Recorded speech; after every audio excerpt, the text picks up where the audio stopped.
Welcome! Today in this 5-minute quick edit, I'm gonna take this raw file and I'm gonna turn it into a black and white panoramic image like this in, of course, just about 5 minutes. So let's get started by turning the picture into black and white, of course, and I'm definitely gonna bring down the highlights just to retrieve a lot of the detail in the sky.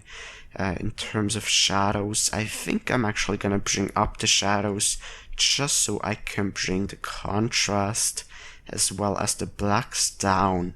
So by doing that, by bringing up the shadows and bringing down the blacks and bringing up the contrast, you really end up with a very different kind of look than what you would get by just leaving the shadows at 0. So let me quickly show you that. Here is before that adjustment and here is after. And if I, for example, reset the shadows, you see there's almost no detail in these shadow parts. So once again, by bringing up the shadows and down the blacks, you really get a lot of contrast and a very dark and dramatic look, while still preserving some detail in the actual rocks or in the actual dark parts. So then let me grab an exaggerated filter and definitely drag that over the sky. The sky is way too bright how it is, so I'm gonna bring down the exposure by a lot. And I'm also gonna bring up the contrast and look at this amazing texture and this amazing structure that we retrieved in the actual sky. Really amazing from before to after. Really game changing. So, this actually makes me think. Previously I wanted to make this a panoramic image, but since this sky is so interesting, I might actually just crop a little bit on the bottom here and actually leave it like that. It's still kind of panoramic, but not as much as I originally thought. I think that looks pretty good. So let me just fix the horizon real quick, and yeah. So let's go back to the global adjustments and just finish up here with the clarity. I think I'm gonna add a little bit of clarity here in the global picture.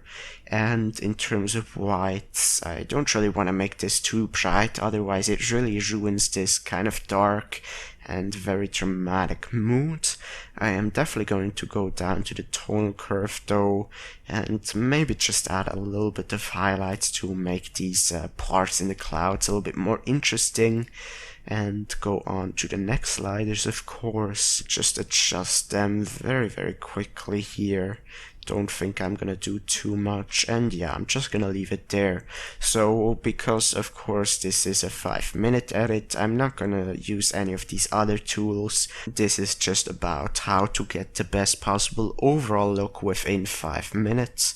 But I am definitely going to grab another graduated filter and drag it over just the top portion of the sky and go even further down into the exposure and maybe even add a little bit of contrast, and that way you really get even more a sense of depth from the top portion of the sky being very dark going to kind of the relatively bright horizon. I think that all works really well, and I'm gonna grab another graduated filter and close out the picture on the bottom as well. And yeah, I think that works really well. Maybe I'm just gonna add a little bit of dodge and burning, really not too much here. Excuse my voice, I'm still a little bit sick, so that's why my voice doesn't sound as usual, but I am just going to add a few plus exposure filters here and just make some of these bright parts on the stone a little bit brighter. Now, well, maybe I'm just gonna grab a little bit into the minus exposure adjustment brush and just very roughly paint over the water here and not even try to really select only just the water, just make this whole portion here a little bit darker. I mean, you really don't even notice the difference as much on the stones and on the already pretty dark hills, so I really don't think there's any harm done. But if you want to go even further into the minus exposure, you really have to start to select just the water, but if you just do it a little bit it doesn't really matter that much. So I think I'm done here with this picture. Let's go, of course, into the history, and this is the raw file. A huge difference in my opinion, really dramatic change, especially in the sky. I'm actually really surprised by how much detail we're able to get out of the sky, and this amazing structure really makes the picture. As always, thank you very much for watching, and be sure to subscribe if you haven't done so already for more videos. See you in the next episode, and of course, as always, take care.